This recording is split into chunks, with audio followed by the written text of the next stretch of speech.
Hello friends, welcome to Future Coaching. आज हम लोग मॉडर्न हिस्ट्री का जो लेक्चर है उसकी सीरीज़ को कंटिन्यू करने जा रहे हैं, तो ध्यान से सुनिएगा। देखिए, पहला टॉपिक है हमारा थियोसॉफिकल सोसाइटी। इसको जो इंडिया में फाउंड किया था वो थे एच.पी. ब्लावात्स्की। इन्होंने थियोसॉफिकल जो सोसाइटी को इंडिया में फाउंड किया था। देखिए 1907 में क्या हुआ, एनी बेसेंट इसकी प्रेसिडेंट बन गई। थियोसॉफिकल सोसाइटी में होता क्या है, Karma, universal brotherhood, social improvement. Karma मतलब जो हम लोग काम वगैरह करते हैं, अपना कर्म करते हैं। यूनिवर्सल ब्रदरहुड यही भाईचारा, आपस में भाईचारा। सोशल इंप्रूवमेंट सोसाइटी का इंप्रूवमेंट। देखिए आगे इसके क्या है, हिंदू विडोज रीमैरिज एक्ट 1856 में ये लॉन्च हुआ। इसके अकॉर्डिंग जो हिंदूज की विधवा औरतें हैं वो भी शादी दोबारा से कर सकती थी, क्योंकि पहले ऐसा था पास्ट में कि अगर कोई लड़की है, उसका हस्बैंड अगर मर जाता है तो वो दोबारा शादी नहीं कर सकती थी। लेकिन फिर क्या हुआ, मोस्टली हिंदूज़ में ये था। लेकिन उसके बाद क्या हुआ, जब हिंदूज विडोज रीमैरिज एक्ट आया तो ये भी था कि जब अगर उसका किसी औरत का हस्बैंड मर जाता है तो वो दोबारा से शादी कर सकती है। और इसमें पूरा एफर्ट लगाया था ईश्वर चंद्र विद्यासागर ने। बहुत ही मेहनती इंसान थे ये, इन्होंने बहुत ही हेल्प करी थी कि इन्होंने इस एक्ट को लाने में इन्होंने बहुत ही अंग्रेज़ों को भी कहा था कि इस एक्ट को बनाइए, ये बहुत ज़रूरी है, इससे इसके बिना जो है विडोज़ की बहुत बुरी हालत हो रही है। अब आप सोचिए, क्योंकि पहले जो शादी थी वो भी बहुत जल्दी हो जाती थी, छोटी सी उम्र पे लड़कियों की शादी हो जाती थी।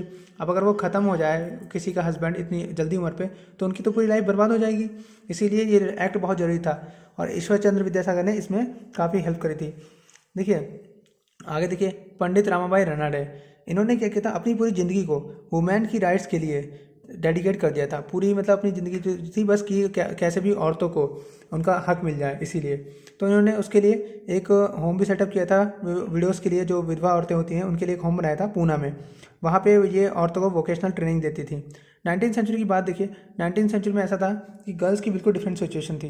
डिफरेंट सिचुएशन का मतलब आप सोचिए, अगर आज आप लोग देखते होंगे कि आपकी बहनें हैं या आपकी जो लड़कियां हैं, बच्चे हैं, वो सब क्या है, आसपास आप देखते होंगे सब पढ़ने जाते हैं, ठीक है। और लड़की भी हो चाहे लड़का भी हो, सब पढ़ाई करते हैं। लेकिन पहले ऐसा नहीं था। 19th सेंचुरी में ये था, लोगों की सोच थी, बिल्कुल अजीब सी सोच थी कि अगर कोई लड़की है वो पढ़ाई करती है तो उसका हस्बैंड या तो मर जाएगा या तो उसकी शादी नहीं होगी, उसे कोई हस्बैंड ही नहीं मिलेगा। बिल्कुल अजीब सोच है, कतई आप कुछ इसके बारे में कह नहीं सकते कि पढ़ाई का और हस्बैंड का क्या लिंक है। जबकि आज तो और अच्छी बात है, पढ़ी लिखी लड़कियों की शादी जल्दी होती है, लेकिन पहले ऐसा नहीं था। पहले माना जाता था कि अगर लड़की की शादी हो रही है तो उसके लिए वो उसे अनपढ़ होना ज़रूरी है। अगर वो पढ़ेगी तो उसका हस्बैंड तो मर जाएगा और नहीं तो उसकी शादी नहीं होगी, ठीक है। तो इस ऐसी सिचुएशन से इंडिया उभर के आया है, जो आप देख रहे हैं कि इंडिया की जो अब जो कंडीशन है काफ़ी पहले से बहुत ज़्यादा हाई हो चुकी है। क्योंकि अब तो लड़कियां आप देखते हैं पढ़ाई में भी टॉप करती हैं, काफ़ी कुछ चेंज आ गया है। तो इस सिचुएशन से उभर के आया है इंडिया, ये बात ध्यान रखिएगा। तो अब जो लड़कियां हैं वो खुद सोच लें, अगर आप पढ़ाई पर ध्यान नहीं दे रही तो उन्हें सोचना चाहिए कि आखिर हम लोग किस कंडीशन में थे पहले। सोचिए, अगर आप आज भी आपकी यही हालत होती कि आपको पढ़ाई से मना किया जाता तो कैसा लगता। तो इसीलिए पढ़ाई ज़रूर करिए आप लोग, ठीक है।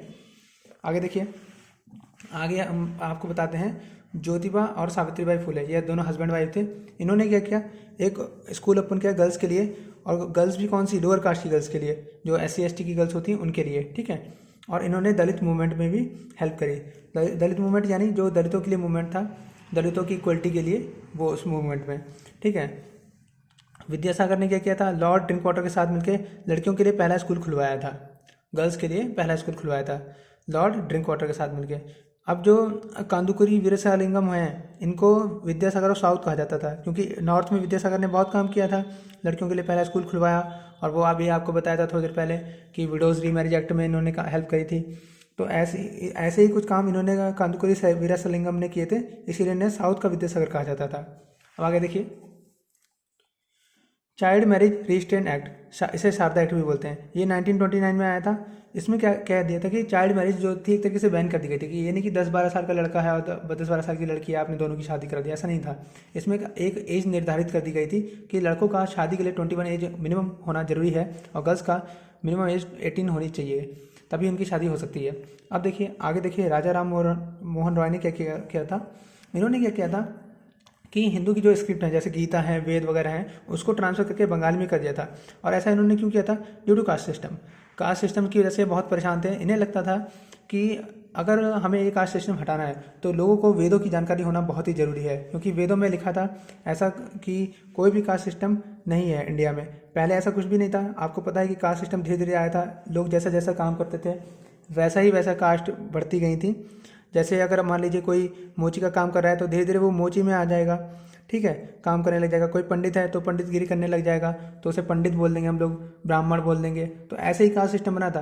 पहले ऐसा नहीं था कि अगर कोई ब्राह्मण है उसका बेटा अगर पैदा हुआ तो वो भी ब्राह्मण हो गया, ऐसा नहीं था। तो कास्ट सिस्टम बहुत बाद में जनरेट हुआ था, इसीलिए ये चाहते थे कि सबको वेदों की जानकारी मिल जाए। आगे देखिए, ऐसे ही रिफॉर्मर्स कहाँ पे कहाँ थे। देखिए इंडिया में ईस्टर्न पार्ट में कहाँ कौन कौन थे, वेस्टर्न पार्ट में कौन कौन थे, फिर उसके बाद हम लोग पढ़ेंगे साउथ पार्ट में कौन कौन थे। तो ईस्ट इंडिया में आप लोग देखेंगे कि विडोज़ के लिए, बच्चों के लिए, कास्ट सिस्टम के लिए किस किस ने एफर्ट लगाया था। आर मोहन राय, राजा राम मोहन राय, ईश्वर चंद्र विद्यासागर, स्वामी विवेकानंद, ठीक है। वेस्टर्न इंडिया में Gopal Hari Deshmukh, Jyotiba Bai Phule, Ramakrishna Bhandarkar, M G. Ranade, Ramabai Ranade. Southern India में देखिए कांदुकुरी वीरासालिंगम, वही जिन्हें विद्यासागर ऑफ साउथ बोला जाता है, चेम्बती श्रीधारलू नायडू, ठीक है, और श्री नारायण गुरु। इन तीनों ने कास्ट सिस्टम के लिए ही काम किया था। श्री नारायण गुरु ने क्या किया था, संस्कृत एजुकेशन को एक्वायर कर लिया था। वही मैंने अभी बताया था, राजा राम मोहन रॉय की तरह इन्होंने भी संस्कृत एजुकेशन को एक्वायर कर लिया था।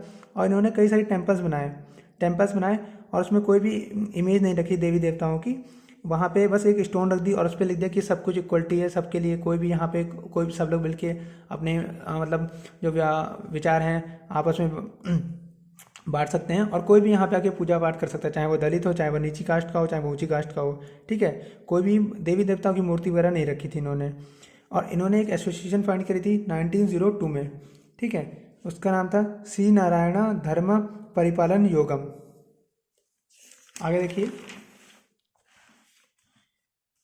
सदर्न इंडिया में ही E.V. रामस्वामी नायकर थे, के कालीपर थे एंड J.K. माधवन थे, ठीक है। अब इन्होंने ये सब भी जो थे रिफॉर्मर्स से, डॉक्टर B.R. अम्बेडकर, इन्होंने टेम्पल एंट्री मूवमेंट शुरू करवाया था। मतलब जो दलित लोग हैं उनको पहले मंदिरों में घुसने नहीं दिया जाता था, नीची कास्ट के लोगों को। तो इन्होंने B.R. अम्बेडकर ने बहुत ही कोशिश करी थी कि उनको भी मंदिर में एंट्री करें, उनका भी हक है कि वे भगवान की पूजा करें, ठीक है। E.V. रामस्वामी को हम लोग पेरियार भी बोलते थे। इन्होंने सेल्फ रिस्पेक्ट मूवमेंट शुरू किया था ब्राह्मण्स के खिलाफ, क्योंकि पहले क्या था, पूरे समाज में ब्राह्मण्स का ही डोमिनेशन था। जो ब्राह्मण लोगों को बहुत ऊंचा होना चाहता था, जो वो कहते थे वही होता था। तो उसके खिलाफ इन्होंने सेल्फ रिस्पेक्ट मूवमेंट शुरू किया था E.V. रामस्वामी ने, इन्हें ही पेरियार बोलते थे। अब आ जाइए महात्मा गांधी। महात्मा गांधी ने क्या किया था, all India anti untouchability league शुरू करी थी। देखिए महात्मा गांधी जो दलित लोगों को हरिजन बुलाते थे, यानी हरि ने जिनको जन्म दिया है, यानी भगवान के बच्चे, ठीक है। तो इन्होंने हरिजन, जहाँ भी ये जाते थे वे हरिजन का नाम जरूर लेते थे। लगभग हर हफ्ते में हरिजन की कोई लीग करते थे, जिससे कैंपेन चलाते थे, जिससे अनटचेबिलिटी वगैरह खत्म हो। अब आपका मोस्ट इंपॉर्टेंट टॉपिक है पार्टीशन ऑफ बंगाल। ये हुआ था 1905 में, लॉर्ड कर्जन के टाइम पीरियड में। देखिए इसका कारण बताया गया था कि बंगाल की जो पॉपुलेशन है बहुत ही ज़्यादा है, 78 मिलियन लोग बंगाल में रहते हैं। तो इन्होंने कहा था ब्रिटिशर्स ने कि हम इतनी बड़ी पॉपुलेशन को कंट्रोल नहीं कर पा रहे हैं। तो यही बहाना इन्होंने बताया था कि 1903 में इन्होंने प्रस्ताव रख दिया था कि हम बंगाल का पार्टीशन करेंगे। होते होते ये 1905 में हो पाया था। तो लेकिन ऐसा रियलिटी में था नहीं। रियलिटी में ये लोग क्या करते हैं, डिवाइड एंड रूल पॉलिसी कर रहे थे। क्योंकि ऐसा देखिए बंगाल जो था मोस्टली दो पार्ट में डिवाइड था, एक ईस्टर्न बंगाल और वेस्टर्न बंगाल। ईस्टर्न बंगाल में मोस्टली मुस्लिम लोग रहते थे और वेस्टर्न बंगाल में क्या कहते हैं हिंदू लोग रहते, मतलब एक पार्ट में हिंदू रहते थे, एक पार्ट में मुस्लिम लोग रहते थे। तो उन्होंने क्या किया था कि दो हाफ में बंगाल को डिवाइड करने की कोशिश सोची थी कि एक तरफ हिंदू हो जाएंगे, एक तरफ मुस्लिम हो जाएंगे, तो अपने आप बंगाल डिवाइड हो जाएगा, यूनिटी जैसे ही टूटेगी, ठीक है। तो इसको देखते हुए स्वदेशी मूवमेंट शुरू किया गया 1906 में। लाल बाल यानी लाला लाजपत राय, बाल गंगाधर तिलक, विपिन चंद्र पाल और अरविंदो घोष ने, इन सब ने मिलकर स्वदेशी मूवमेंट 1906 में शुरू किया पार्टीशन ऑफ बंगाल के खिलाफ, ठीक है। इसमें इन्होंने और भी क्या किया, इन्होंने कहा कि अब से जो है हम लोग कंट्री मेड ऑब्जेक्ट यूज़ करेंगे, यानी जो ब्रिटिशर्स वगैरह बनाते हैं फैक्ट्री से चीप क्लोथ वगैरह वो सब यूज़ करना बंद कर देंगे, ठीक है। तो ये जो स्वदेशी मूवमेंट था ये मोस्ट सक्सेसफुल मूवमेंट्स में से एक था, जो ब्रिटिशर्स के खिलाफ बहुत ही चला था अच्छे से। तो आगे के लेक्चर हम लोग नेक्स्ट लेक्चर में पढ़ेंगे आगे की चीज़ें। और आई होप आपको ये लेक्चर पसंद आया होगा। Thank you and have a nice day.